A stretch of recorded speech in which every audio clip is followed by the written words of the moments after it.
female behavior is shaped by millions and millions of years of evolution.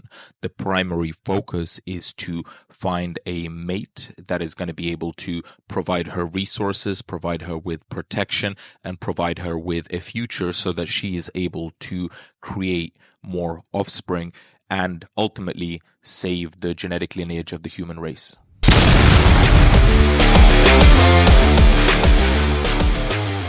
Because women are wired neurochemically to look for the best possible mate to ensure their own survival and the survival of their offsprings. And when you look at what kinds of environments human beings have lived in very recently, just think about like the last 10,000 years, we were in a giant ice age. Think about trying to survive while everything around you is freezing. Where are you going to get food? You're being attacked by giant predators like the Smilodon, right? The saber-toothed tiger, as well as like dire wolves and short-faced bears. It was a very, very hostile environment, and human beings only survived by living together in tight-knit groups. And within these groups, the women only survived because of the relationships that they had with the men, and usually it would be like a pair bonding relationship.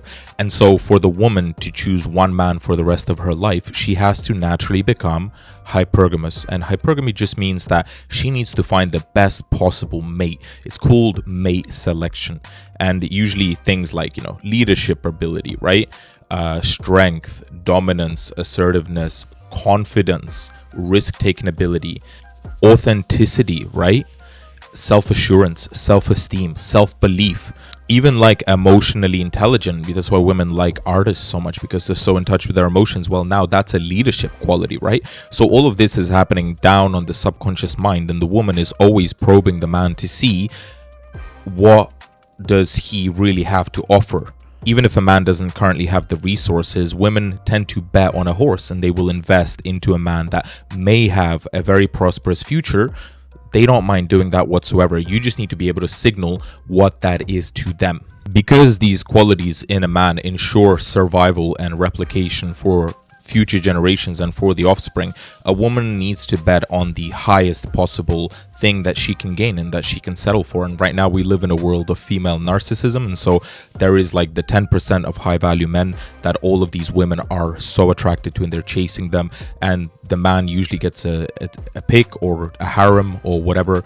Men are naturally a little bit more non-monogamous because in these communities it's normal for them to have multiple wives, and so sometimes women don't even care being one of many women that are dating like a celebrity or like a basketball player or whatever, right? Like a lot of names come to mind. It happens a lot in our society, and that is just how they are wired, because they want the best possible man. And confidence is a key aspect of that, because if you're confident, it shows the woman that, number one, you're going to be confident with other men in other confrontations. Number two, if you guys set goals together, you will pursue them confidently, right? Number three, your internal state of mind, internal world view of the external, right? All of these things is really positive. You have a positive self-talk. You don't have a lot of limiting beliefs. You're ready to do the work, and you will probably become successful, because if you get rid of all your self-limiting beliefs, if you become more confident, if you become more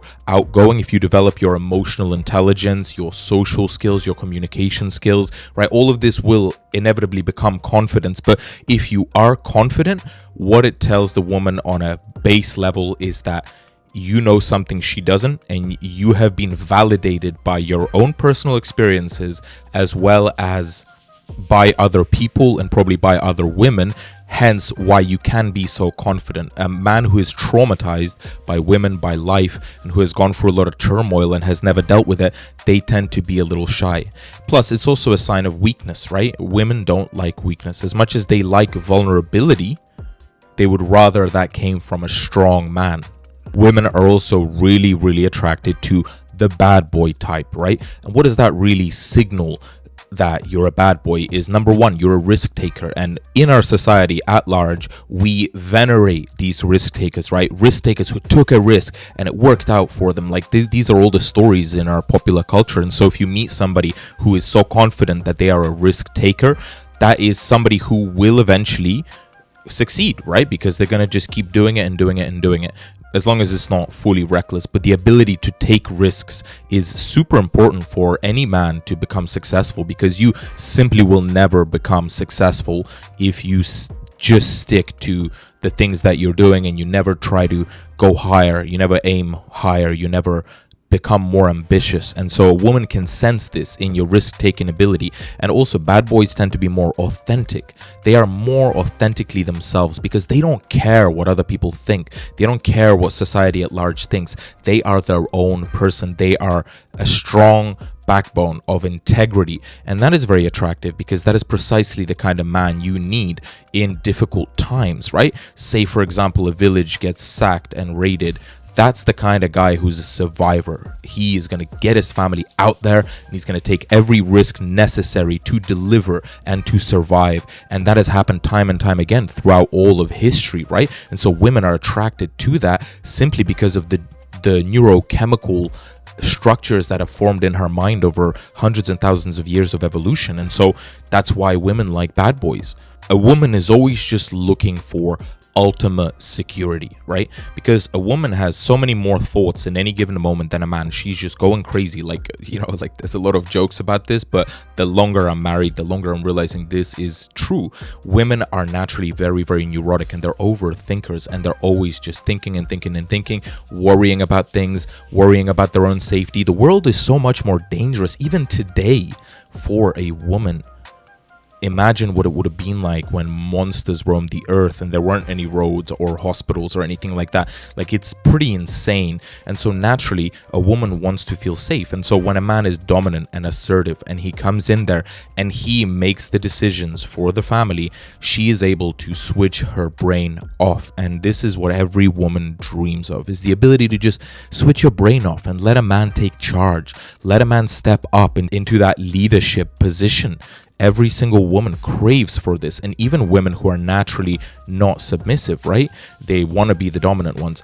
When they meet a man who they deem adequately high value and adequately dominant, they will submit to them also. It's just that they've never met that guy. And a lot of men these days are weak. They're afraid of taking a leadership position. They're afraid of being confident and being daring and being a risk taker, when those are exactly the qualities that built this entire civilization. Those are the qualities that define masculinity. And those are precisely the kind of qualities that women are hardwired attracted to.